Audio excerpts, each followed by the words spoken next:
Welcome, everybody. Webinar today, Accelerating FinTech Growth in the SMB Arena. And Stephen, if you don't mind, just next slide. Great. So my name is David Howard. I'm the VP of Marketing for Buzzboard. Delighted to have Dr. Stephen Krause with us today.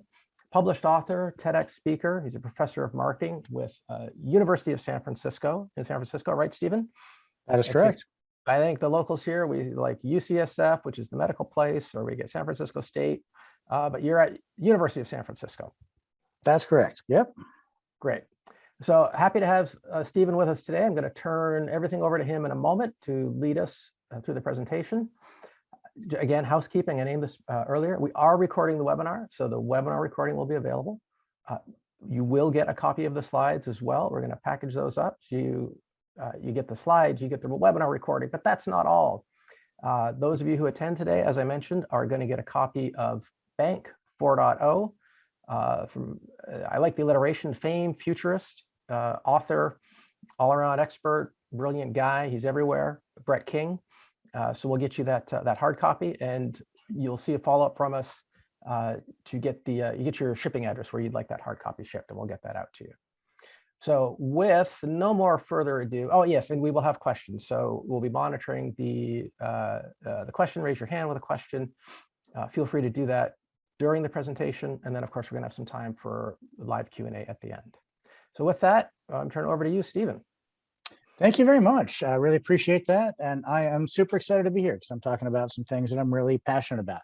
I'm passionate about understanding the challenge and the successes of small and medium-sized business, because that really is, I mean, that's the core of the American dream as we've come to think about it. So we're going to take a look at small and medium-sized businesses, and in particular, how the world of fintech is totally reshaping everything they do, from payments to accounting to HR solutions. It's comes as no surprise that fintech is just an incredibly hot field. All kinds of money pouring into that field, all kinds of startups rewriting the rules. And one of the ways that they're rewriting the rules and really, taking what historically were services available only to large companies and are really bringing that into the SMB marketplace. You see a lot of that in fintech, and a lot of the ways that they're doing that is by bringing in new sources of data and new kinds of models. And so we'll talk about that in a lot of detail. And a lot of these fintech companies are using AI models in order to bring in new data, new sources of information, and new models. So it's a really exciting time, and a time of incredible evolution and a time of incredible opportunity in the SMB world. So as we're going to talk about today, you can really kind of think of the ways that SMBs are being reshaped by fintech, falling into 5 big categories. And as I mentioned, I mean, there's just huge opportunity there. You can go dig up all kinds of secondary data about just how much the world of fintech is evolving. Some of the numbers that came out just this week, a total market size of fintech globally, over $100 billion, projected to grow at about 20% a year for the next 5 or 6 years.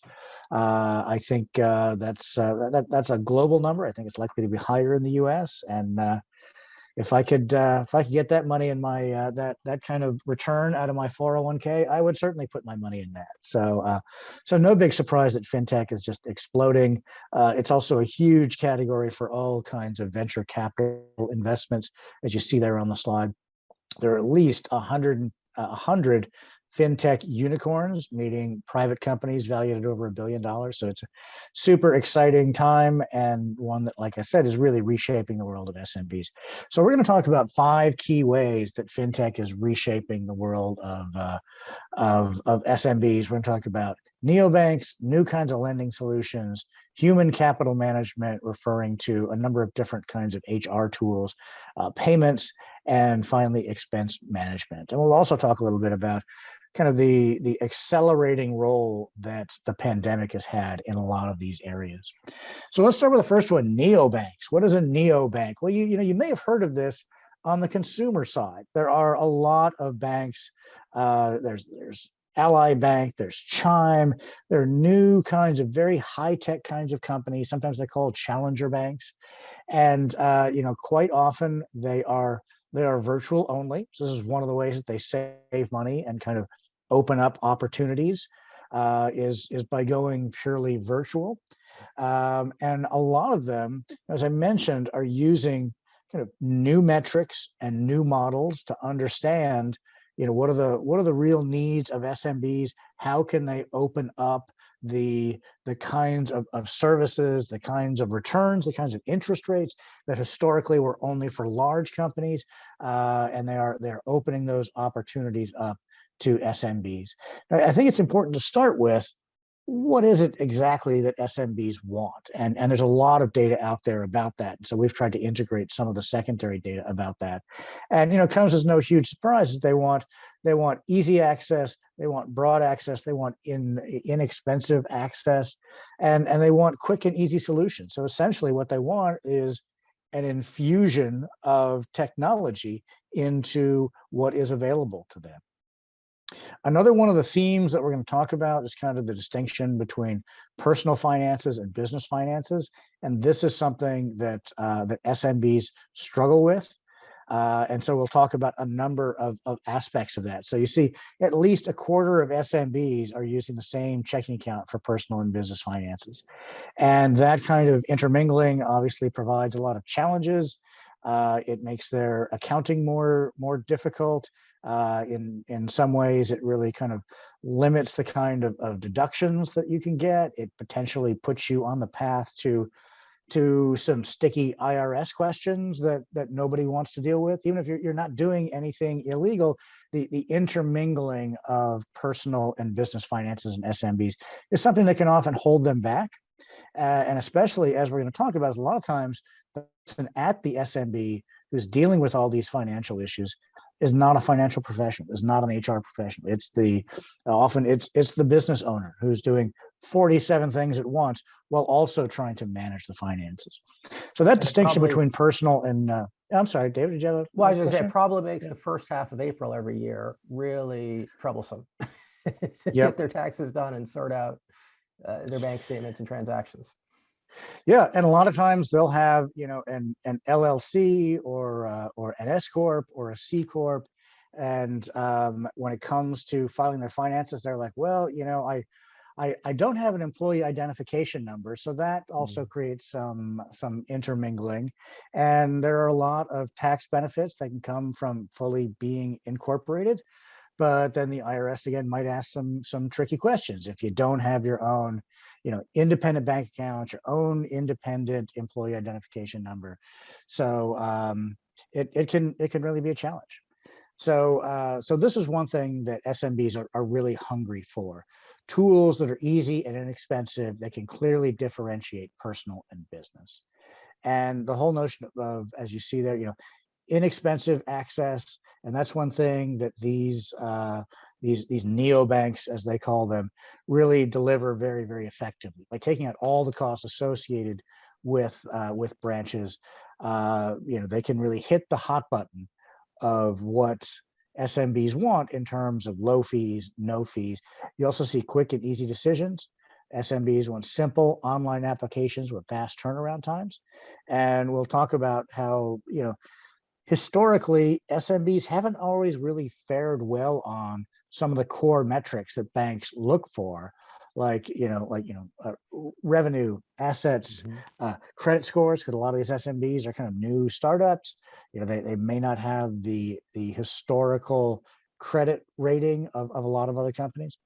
And then finally, another thing that we'll hear as a theme that we go throughout the presentation is that SMBs are looking for comprehensive services. They're looking for something simple that can bring together checking, savings, some investments. That's another thing that we'll see is that historically businesses have been putting their extra money, so to speak, into money market funds where there's so many opportunities for them to grow more strongly, and they want some advice on that, and they want some opportunities on that. So those are all themes that we're going to revisit as we go throughout all the different kinds of SMB services. So we've talked a little bit about neobanks.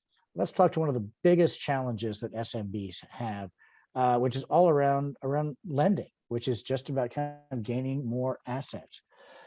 If you look historically at how SMBs have finance their businesses. It's typically cashing out their own savings. It's credit cards.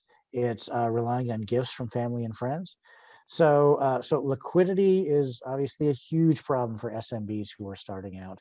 And a lot of the traditional avenues toward getting business loans have historically just been not really an option for SMBs for a variety of reasons. You see some of the numbers there. 80% of small business loans get rejected, and that number just grows when you look at the traditional big banks. So that's what we've got in the bar chart over on the right, where you see approval of business loans by the type of lender. And if you look at the big banks way over there on the right, which historically were the place where businesses went, they have the lowest of all of the acceptance rates. And even if you look at the alternative lenders, some of the ones that we're going to talk about, it's still on the low side, 25%. So this is a huge opportunity, both in terms of making loans available to SMBs, but also just the process. I mean, historically, especially if you look at the big banks, application processes for loans, very slow. You've seen a lot of big rejection rates, often requiring manual review. And so when we talk about some of these companies that are offering new innovative lending solutions, they're really kind of rewriting the book and really rethinking the whole notion of how can we automate this? How can we bring in artificial intelligence? How can we bring in new kinds of not just models, but also metrics? I mean, traditionally, if you look at how SMBs qualified for loans, it was liquidity, it was credit score, it was tax returns. Those were kind of the big three. Well, if you're a new startup, you're not going to have a history of a credit score. You're not going to have 5 years of tax returns, and you may not have the liquidity that the traditional banks have historically looked for. So it really does create a huge opportunity for new companies to come along. Just a few more data points that kind of underscores that whole idea. Stephen, I'm sorry, yeah, please. Sorry to interrupt, interject, but on your previous slide, what that made me think of, I think this is kind of like the long-term axiom, and the cliche is, if you have money, you can borrow money. Yeah. And if I don't have money and I need to borrow, the banks don't want to lend to me because I don't have money. It's sort of that catch-22, I think, happening there. Is that your sense? Yeah, it's the old you can't get a job without experience, and you can't get an experience without a job, and you can't get a loan without more money. And if you had a lot more money, you wouldn't need the loan. You would need the loan, yeah. Yeah. So that creates a huge opportunity, for these fintech providers to come along and to look not just at the SMB market as a whole, but a lot of these, fintech providers are very good at digging out certain niches. And so we'll talk about that as well. I know it's something that you, David, have a whole lot of data on, and really understanding what are the different categories of SMBs, who's growing, who's not growing. Yeah, excellent. So just a couple of other points that underscores this, as we talked about, how historically have SMBs gotten that money, and historically it's not been from loans from big banks. It's been from family and friends, and running up credit card debt and cashing in their own 401ks. And you always hear that the life of the entrepreneur is one of risk, and that is certainly true. So if you look here, you've got over on the left, 80% of SMBs have outstanding debt. Huge opportunity. If you look at data from the government, from the Federal Reserve, or from other secondary sources like Statista, and you look at of those SMBs who have tried to get financing, what's held them back? And you see too much debt already, low credit score, which again can often be simply an artifact of being a new business, insufficient collateral, new and insufficient credit history, again, another side effect of just being new. And way down at 18%, and number 5 on the list is weak business performance. So you can have SMBs growing, have a good business model, they're nearly Shark Tank worthy, but they're still struggling to get access to the kind of finances that can really take them to the next step. If you look at how small businesses finance their companies, we talked about this, kind of the age-old common wisdom that it's credit cards, it's personal loans, it's lines of credit, everything else is way down. You'll hear a lot of things in the press about Silicon Valley and venture capitalists and all these kinds of things. Venture capitalists invest in a tiny, tiny proportion of SMBs. This is much more characteristic of how SMBs live day to day and their needs day to day. Another way to look at it, I mean, we'll also talk more generally about how the pandemic has reshaped the SMB marketplace. But if you look at PPP loans, the Personal Paycheck Protection Program, we've seen a huge number of businesses take advantage of that, and that's, I think, also really a good illustration of what can be done. Is that when the government was willing to come in and say, okay, let's loosen up the criteria to get some cash flowing into these SMB pipelines, that they had a huge number of businesses take advantage of that. And so, David, I know it's one thing that you have a lot of access to information about. We do. And we're going to speak to that later. I don't want to interject too much on your presentation with Buzzboard. We're going to get to that, but I will say I personally know two solopreneurs. It's kind of a hard one, who had PPP loans. They're therapists, and they apply it and they got it. Yeah, so I know some real people who did that path.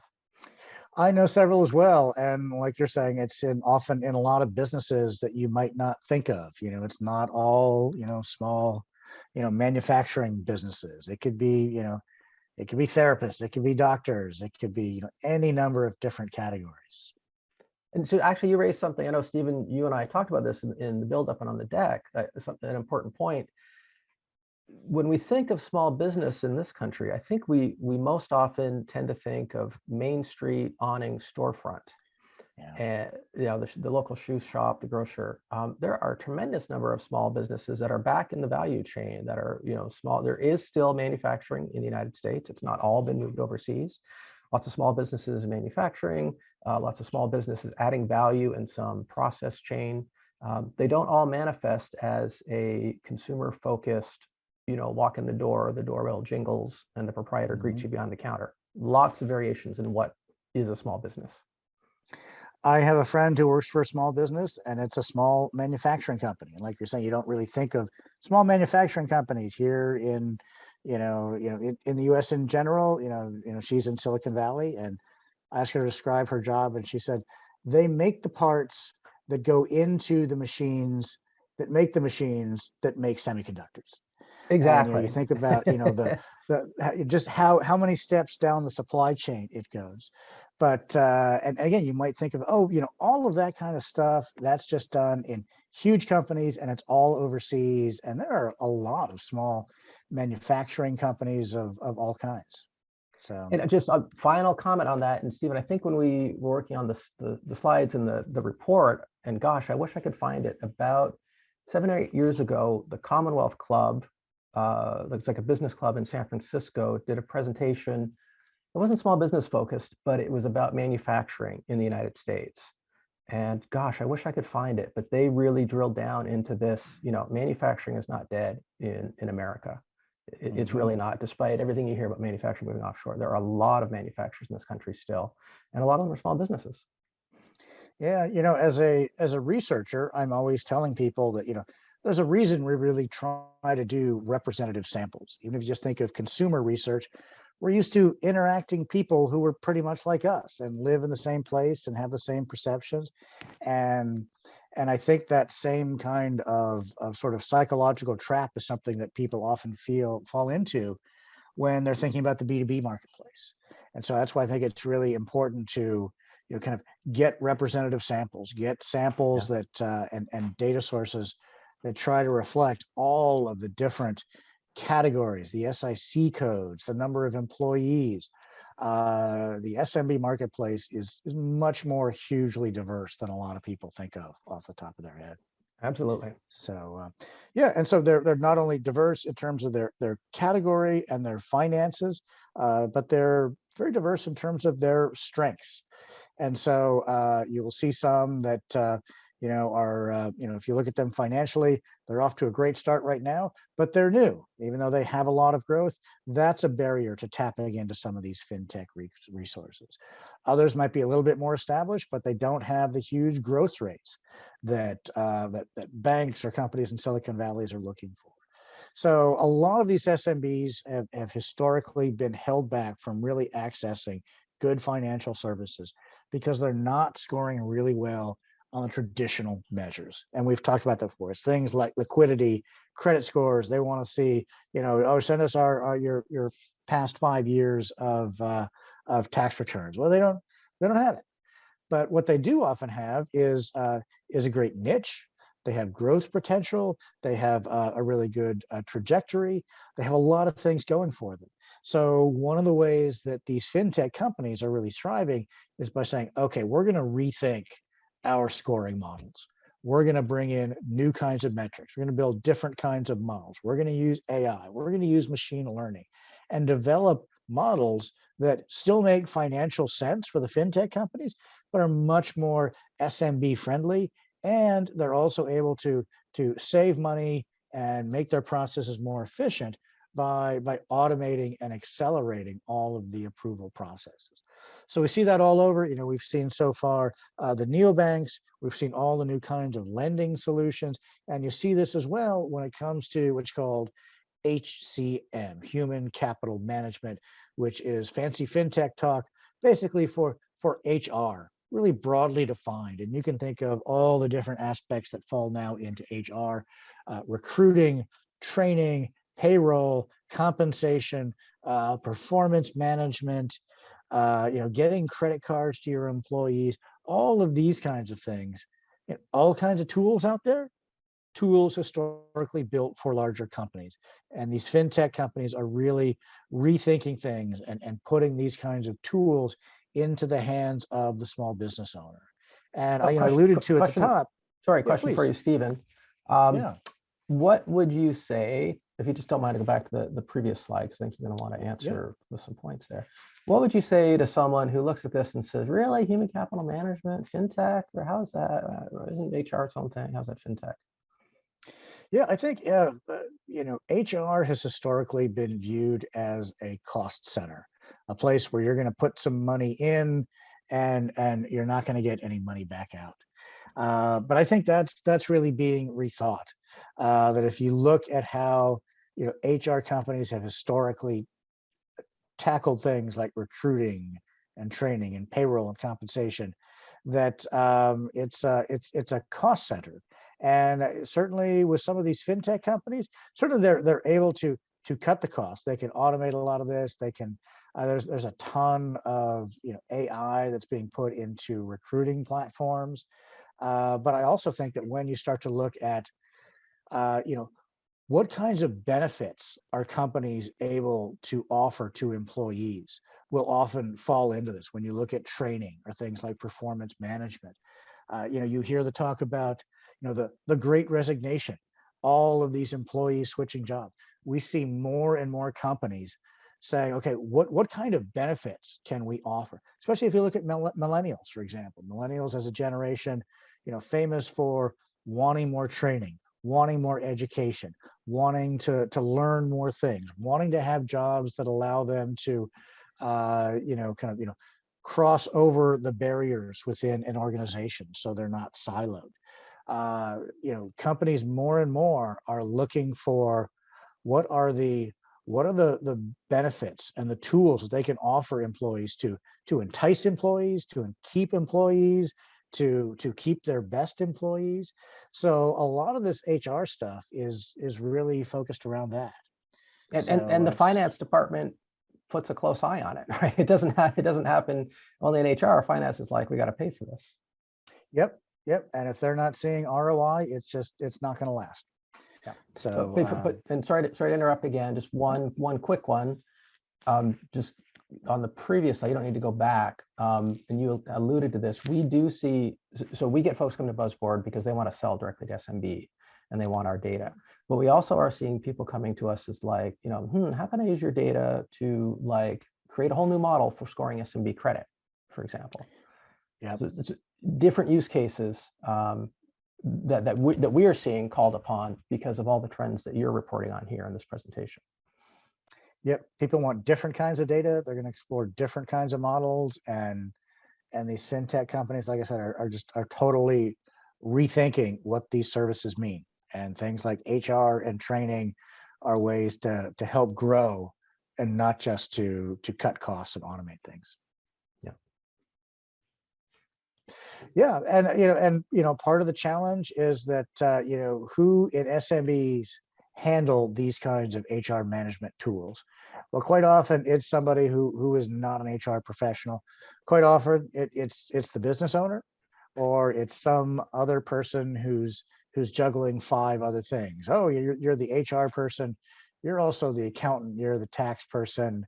You're the office manager.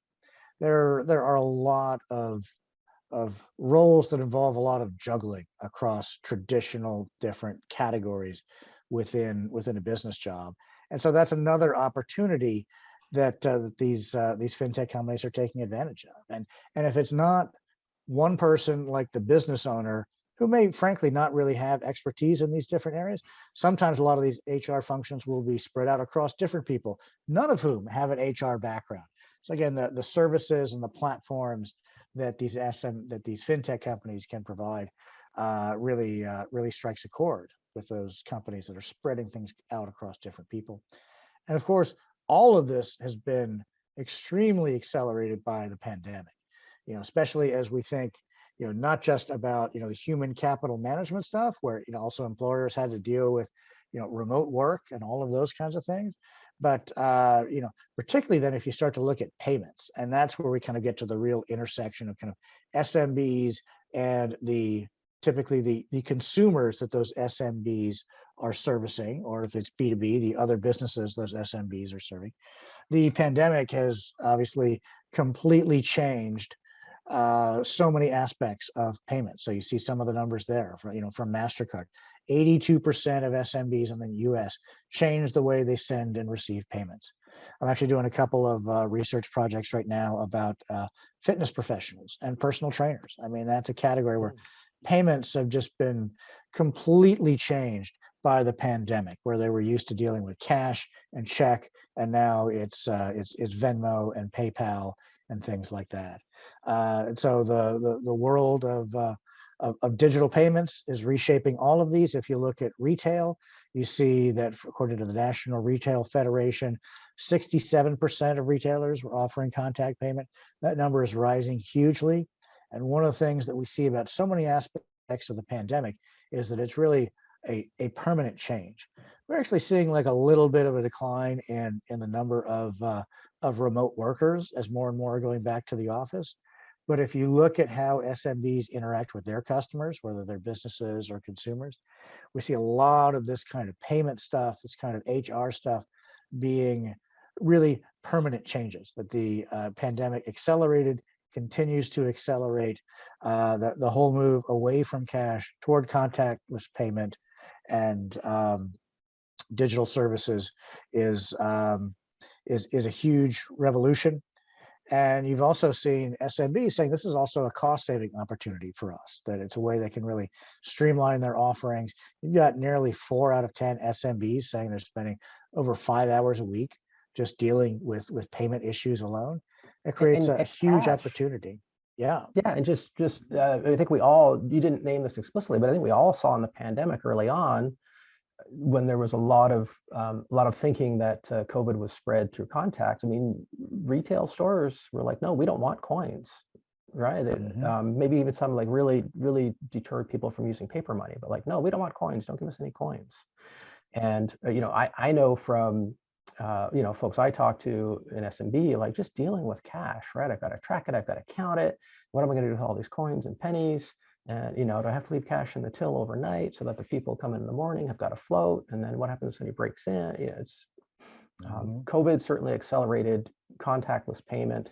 And I think cash is just, it's a pain to handle. And then, do I have, I've got some employees who have to worry about theft of my cash as well, right? Yep. I've seen a number of retail stores, here in the San Francisco Bay Area, over in Oakland, Silicon Valley as a whole. So, we're we're just going all digital. They're not taking cash anymore. Like you said, it's raises the possibility of crime. That's another area where I think it's really important to look at research, because you might have in your head a general sense of, well, here's, cash is still out there and everybody's still using cash. The US has one of the lowest rates of cash transactions in the world. We're down to about 10% of point of sale transactions being in cash. We're a pretty technologically savvy country, but that's really the direction that things are headed in a very permanent way, I think.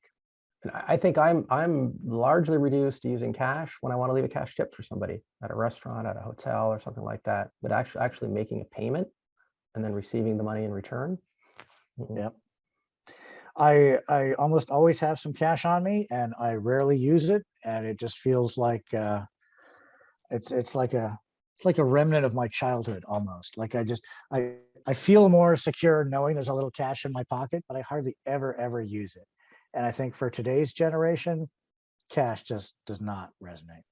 Well, this is probably going to date me, but I have unused cash in my pocket, and one of them is a $2 bill. Oh, nice.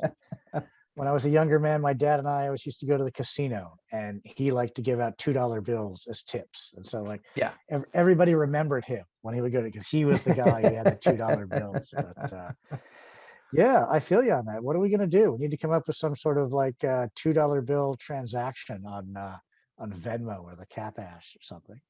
Yeah, absolutely. Yeah. So as we've alluded to, this whole world of payments is really changing, particularly when you look at things by generation. As you heard from David, there's a whole generation that just doesn't relate to cash as much, and so there are a huge number of fintech technologies that fall into this whole category of payments. And David, I know you have a lot of data on that. We do. Yeah, excellent. All right, well, let's move ahead to the next one, and then we'll talk a little bit more about kind of rubber meets the road. How do you put all this into action? One of the last areas that I want to talk about was expense management. Boy, if you want to make a small business owner sweat, just explain how you want to start giving credit cards to their employees that business is kind of on the hook for. This is another area where we run into this issue of the commingling of personal finances and business finances. So as you see, about 2/3 of business owners have a business credit card, but only about 1 of 4 of them use them as their primary method of business spending. And that's just for themselves personally. Often they may just want to put that on their personal card for a variety of reasons, quite often including rewards, because often your rewards would be better on a personal card rather than a business card. But then when it comes to getting cards for their employees, that's a big problem. So you see there, MasterCards also come up with some numbers on this. Almost half of small business using personal credit card. They don't separate personal from business spending, which is going to be, frankly, a nightmare come every April 15th, and quite often is going to, reduce their ability to really aggressively manage their taxes and minimize their own tax bill. And the whole notion of somehow managing expenses for companies, and a lot of these small businesses, again, not necessarily, as David was saying, a local dry cleaner and the local cafe, but many of these businesses have employees that have to travel, sales teams that have to travel, and that creates a challenge into how do you manage those expenses. And historically, it's been the big banks that have dominated this, big banks using traditional metrics and traditional models. So there are a lot of these upstart fintech providers that are trying to meet these needs of the SMBs for expense management platforms, virtual credit cards, better user experiences, better accounting, better controls to make sure that your employee kind of doesn't go off the rails with your business card. Here are a few of the companies that are doing this particularly well, and a lot of times they're going to offer, innovative solutions. They're going to use different models, different metrics. They're going to open up more possibilities. They're often going to be better at offering rewards, which is again one of those nice perks that can help employees stay around, because often those rewards will go directly to the employee rather than the employer. So people like those kinds of perks. So we've talked about these 5 key areas where fintech solutions are really reshaping things. And I just wanted to hit once again this whole notion that the way these fintech companies are opening up these opportunities is through new models and new metrics. And if you think about how financial companies have usually approached SMBs, it's been with very traditional metrics. How many locations do you have? How many employees do you have? And quite often these are backward-looking metrics. They're firmographics. They don't necessarily speak to the growth opportunity or some of the financial metrics. You'll also see a lot of what you might call technographics. And David, you have a great phrase for this. It's mining the digital footprint left behind by SMBs. I love that phrase. These can be kind of limited in scope, but you can get data about, well, what kind of CRM solution are you using? Are you using Salesforce? Are you using something else? And based on that, you can put together a list of companies that are using Salesforce, and you can hit them with a certain message that might really appeal to them, or the brand of marketing solution to them. Do they have Constant Contact or HubSpot or what it is? And so you can then target those companies with offerings, with messaging that will really kind of speak to those companies. But those are all really kind of limited. If you think about what would an SMB or what would a fintech company really want to know about an SMB to make sure that they are getting the kind of customer where there's going to be mutual benefit for the fintech and the SMB. And so there's kind of this whole new category of metrics that you might call digiographics that and a lot of them really get to this notion of growth, that it's forward looking. It's things like the things that are laid out there. Advertising spending is actually a really good predictor of how much a company is going to grow. It speaks to some discretionary income. It speaks to a strong growth trajectory.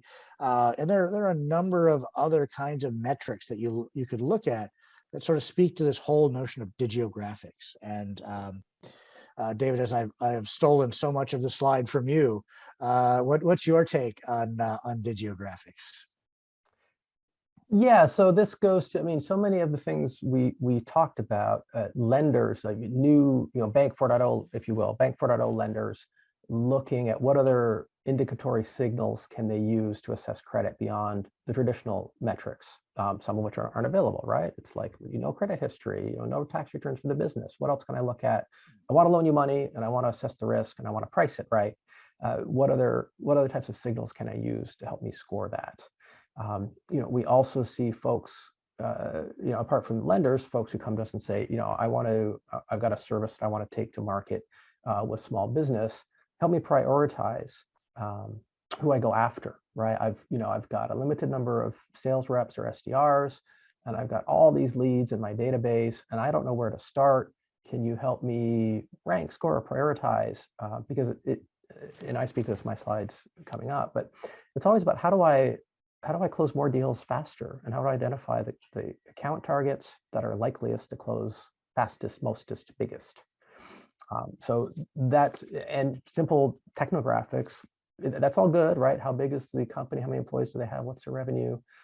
What CRM do they use, or what point of sale terminal do they use? All those sorts of things are helpful, but they're not enough. And that's where the digital footprint comes in, is how can we look at those digital signals to help us rank, score, prioritize, segment our target list.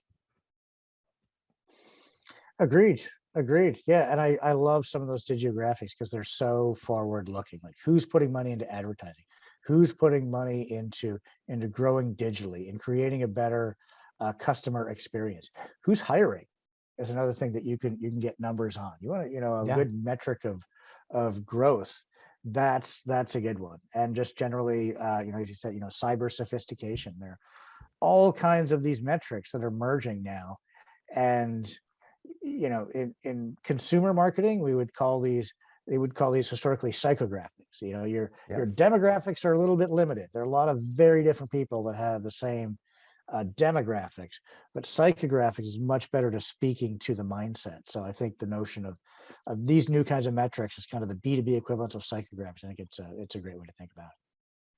Yeah, and when you start to look at those forward-looking metrics, we think about it that's actually giving, everybody wants intent data. We think those forward-looking metrics actually speak to need. So if you're looking at signals, say who's hiring, a small business that's hiring as indicated by their job postings on Indeed or something like that, before they know and demonstrate intent that they're going to start sourcing an applicant tracking system to manage their hiring, when you see them hiring, you can predict, oh, I know they're going to need this, so I'm going to jump the gun and present them with the solution to the problem they don't know they have yet and get a competitive edge. That's a great way to think about it. I love that. Yeah.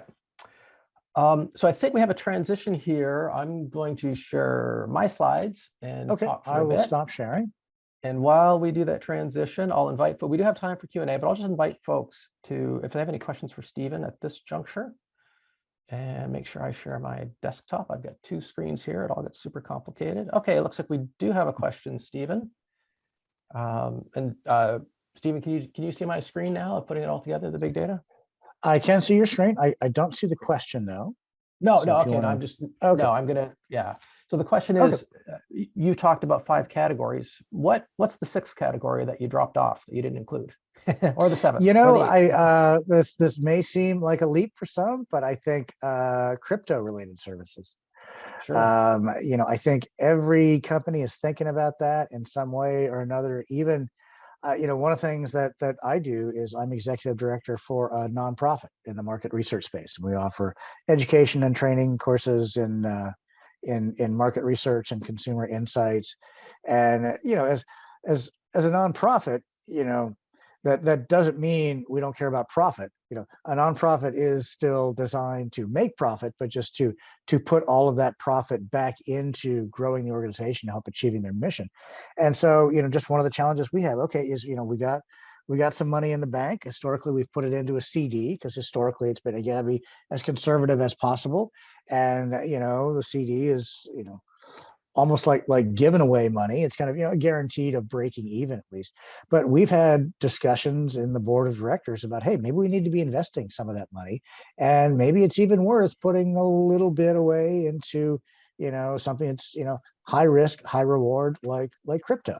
So we're looking at that. But a nonprofit is kind of the last place that you'd expect to see that kind of thing.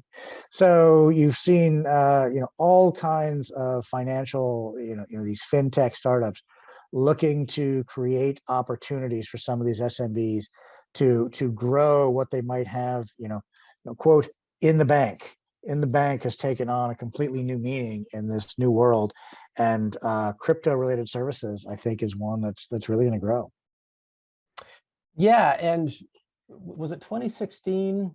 I forget all the dates. In California, we legalized marijuana for medicinal, and then we legalized it for recreational. And I guess I'm just still a little personally surprised. I think crypto has not been fully adopted in that industry as a lot of people predicted as a payment mechanism and as an exchange mechanism. So I think it's kind of good and bad there, right? It's like there's still opportunity there for that industry to really go whole hog into crypto.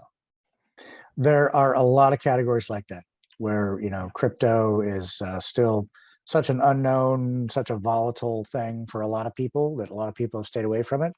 But I think that presents opportunity. So I think we'll see a lot of growth there. Yeah. Great. So I'm mindful of the time. We're going to try to hold to an 11 a.m. finish. I will try to go a little bit quick through the slides to do that. And feel free to interject with questions. We'll try to keep a little bit of time for questions at the end still. So as the previous slide said, what do you do with all this? What do you do with the data? How do you approach this? How do you do things like prioritize, segment, score, and so on? So you start at the left. You have your inputs, which is your CRM of your SMB targets. And you're pulling in third-party lists from other sources, and you're doing demand gen, and maybe you're doing your own webinars and pulling people in. So that's kind of your stock for the soup, if you will. You've got this large amorphous mass of data. It's probably spread across your marketing automation system and your CRM, and you're trying to make sense out of it. And again, a lot of it comes down to how do I close the fastest, the mostest, the quickest, if you will. So then, then you want to start filtering your targets. And you want to look at these things like firmographics. So we're not discounting firmographics. It's just firmographics are necessary but insufficient nowadays probably. Then you want to look at the categories, and NAICS codes are out there, successor to SIC codes. Sometimes that's not near granular or fine enough, right? Like you look at HVAC services. Do they service residential or commercial or both? We've got customers who only want to talk to HVAC services who only service commercial. So that's a filter category you can start to lay on in terms of who your targets are. And then we get into all those digiographics and growth indicators that we spoke about earlier. If they're hiring, maybe they need an applicant tracking system. If their advertising spend is increasing, maybe it's going to the spend is going to increase to a point where they need to outsource their services on that. And that's an opportunity for somebody who provides those services. So you start to apply your filter stack to get a sense at a more granular level who your target is. And then the applications is what do you do with that? What's your go-to-market motion? Well, you take that into your demand gen programs, and then you can personalize data in your outreach, in your emails. You can personalize data on your website. Take it into email marketing, highly granular email marketing, really segmented, really tight offer, really tight message for a very specific segment. It could be perhaps that you are running a Fintech webinar, and you are segmenting your email marketing in your database to mail only people who are in the fintech category who would only have an interest in that fintech webinar, as we did with this webinar today.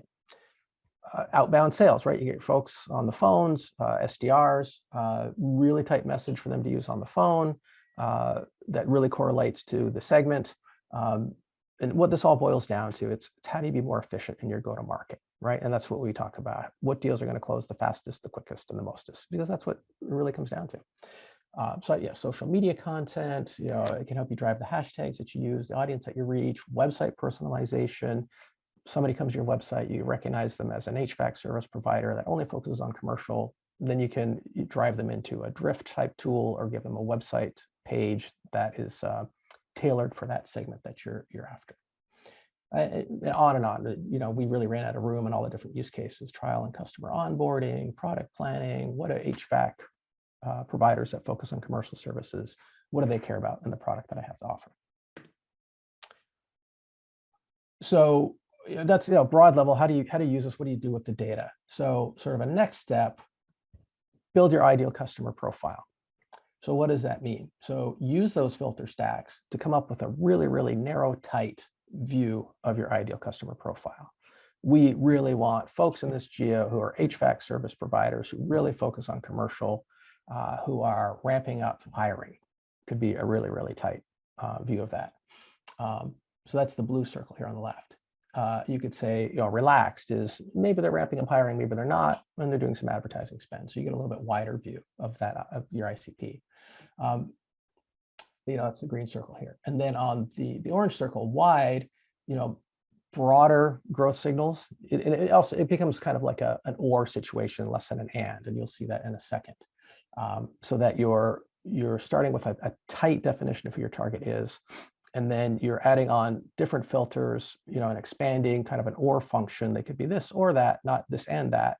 And you're going to be casting a wider net. And then you can have different tiers as shown here of who my ICP is, depending on how tight I want to identify that to who I think my target is.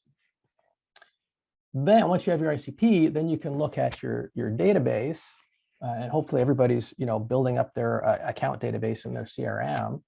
And apply these different targeted, relaxed, wide filter sets against your database, and come up with a really targeted TAM. So this is the blue triangle correlates to the blue circle.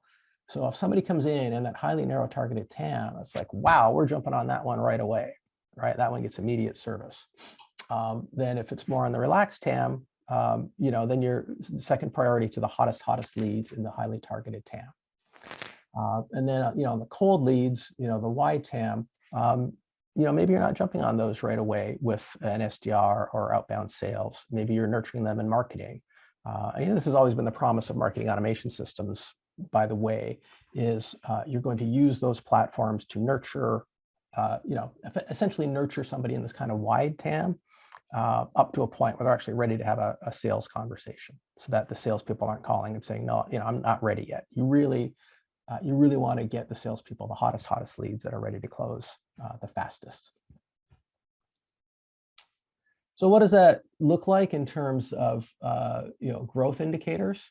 It could be we care if they're advertising, and here's the ad platforms. So we know if they're advertising on these platforms, they're a good fit for us. And are the e-commerce enabled? Do they have a cash register on their website or some other way to conduct business with them on the website? And are they hiring? And how many people are they hiring? So then, this is putting the rubber to the road on that previous slide. So that blue circle on the left, highly targeted. They are advertising and they're conducting e-commerce and they're hiring. And so that's going to give you a real small number of your target database, your targets. If you want to get a bit more relaxed about that, then you switch to or statements in your filter stack. They could be advertising, or they could do e-commerce, or they're hiring. And of course, they meet other basic requirements, right? Firmographic and technographic requirements. So this is what I mentioned earlier. Your targeted TAM becomes super, super tight.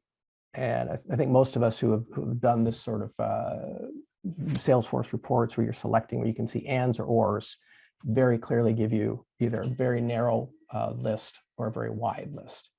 So once you think of your filter stacks, you care about the parameters that are indicative of propensity to buy, then you can start to create these tiers of categories, super narrow, highly targeted, a little bit relaxed, and a little bit wide. And that's what it starts to look like in practice. And why does that matter?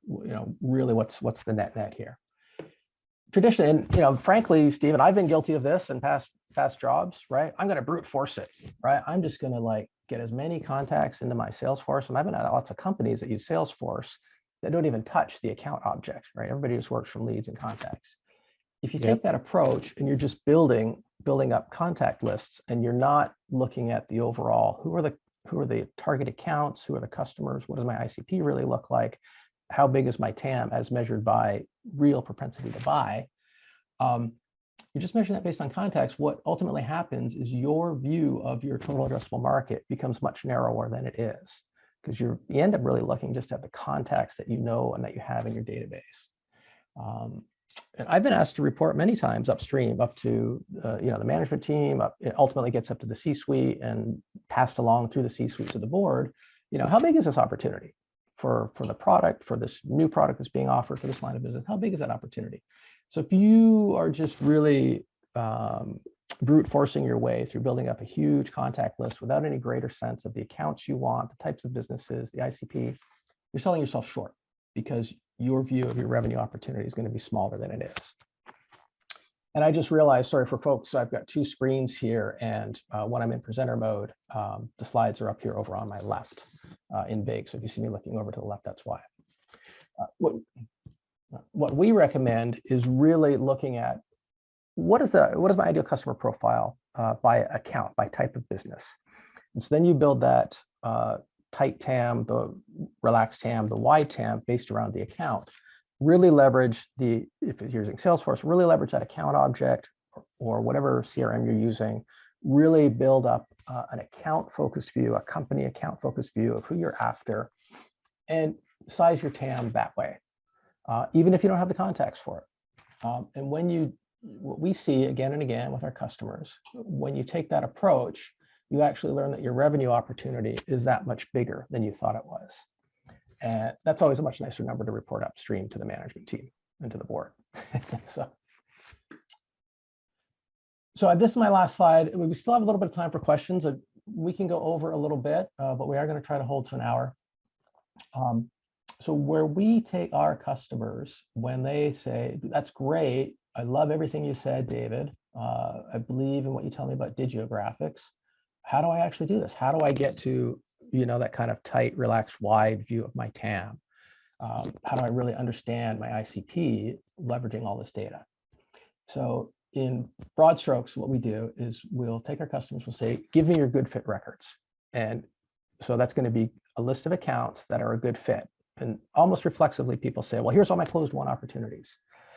That's part of it, but it could be closed lost opportunities that were a good fit right up until the time they didn't close. And oftentimes, they didn't close because there's an entrenched competitor that simply underpriced you. It doesn't mean they're not a fit for your product or service. It just means that, the competitor underpriced you. And, who do you want as your customer? That's your good fit. So yes, good fit is closed won, but it's also the closed loss that you lost for reasons outside of whether it was a fit for your product and service. Then we also ask for your bad fit records. So the bad fit records are maybe going to be the closed loss that, like, I talked to them and they don't meet my, my sales criteria. They don't have budget. They don't have need. They're not the business that I thought they were. However you determine bad fit. And again, it's not just simply running to Salesforce, look at closed won and closed lost. It's really understanding a little bit of homework to understand, we reach out to these guys and time again, anybody in education never closes, or anybody who's in HVAC residential never buys our product. So that's a bad fit. So we take both of those data sets and then we'll enrich them with buzzboard data to get beyond just simple technographic and firmographic data into the digiographics. This is not exhaustive list, growth indicator, social engagement. These are just some of the things, it's exemplary, some of the things that might help you understand your ICP better. And we work with our customers. It's like, sort of in a qualified, not quantified way. What do you think makes sense to look at for your accounts? And then we run what we call this non-opinionated scoring model against it. And that's our AI and ML technology, which after we enrich your sample accounts, then we turn the machines loose on the data. And I was at a customer account not that long ago. And the big meeting, and our host and sponsor for the meeting said, look, I've got like a national sales force and I've got people in different markets who go on the basis of, well, I feel that this is who we should talk to. He's like, I want to put a stop to that. It needs to be data driven. So this process is how you get to data driven. You apply, you gather all your data, you enrich it, you apply non-opinionated artificial intelligence and machine learning technology to it. You take the subjective human opinion out of it. And then you've got a scoring model for your entire database. So from these samples, we can build a model of here's the signals that are most indicative of propensity to buy, and here are the signals that tell you that they're probably never going to close. And then you can score all of you can take this from the sample, apply this to your entire account database in your CRM, and then you can score and rank them. And typically what we see is folks will after that ranking and scoring process, we'll carve them into say quartiles or maybe deciles. And the highest scoring quartile, you give them the most love, the most attention, the most resources, the most SDR AE outreach, the most email marketing, the most ABM budget. You give them the most love. And the folks who score on that bottom quartile, depending what they represent, you might just do email marketing and maybe a bluebird, a lights on your windowsill every now and then. Or you don't spend any time on them until you can do another assessment and some of them bubble up into that top quartile. So just to bring all this back to what we said earlier, what is all this really about? What do people want? I want to close the most deals, the quickest, the fastest, and I want to know which accounts are going to be in that category. Why do I want to know that? Why do I need to know that? Well, because I have limited resources. I cannot service everybody in my database effectively and efficiently, commensurate with my revenue goals, with my bookings goals, with my growth objectives. I had a great professor at UC Berkeley, and he posed this question in typical sage on the stage sentiment. What did he pose? How exactly did he word it? And like we're all super, educated people because it was an adult education class. We come from all over the world, all kinds of degrees, and he's pontificating sage on the stage. He's like, "What is management?" Like everybody looks at me. Are you kidding me? What is management? What is a manager?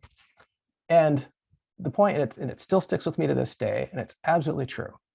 If resources are infinite, you don't need to manage. It's that simple. If resources are infinite, there's no management. You just apply all resources infinitely all the time. But the manager's job and the function of management is to balance the demands against available resources. And there isn't anybody who's watching this who has infinite resources. There isn't anybody who's watching this who doesn't struggle with like, I've got more demands on me than resources to service. So I need to figure that out. And that figuring out, that's called management. So that's what this is all about. when we talk about folks who use Buzzboard and they use it for their sales teams or for their demand gen teams or revenue ops or marketing ops, really what we're solving for them is that management problem. I have more demands, greater revenue goals, greater booking goals, whatever those, however those are, there's measured. I have greater demands on me than I have resources, and I want to manage effectively. And when I manage effectively, I'm efficient and I'm more likely to meet my goals. And that's what it all boils down to. So with that, I'm going to conclude. We went a little bit over. Throw it open to more questions. And yeah, I think we got one quick question for you here. We talked a lot about fintech solutions, and people are asking, what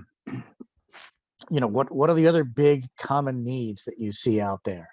And so obviously anything financial related is a big one. And some of the others that come to mind for me are solutions around digital advertising, especially if we think back to like, who are a lot of these business owners?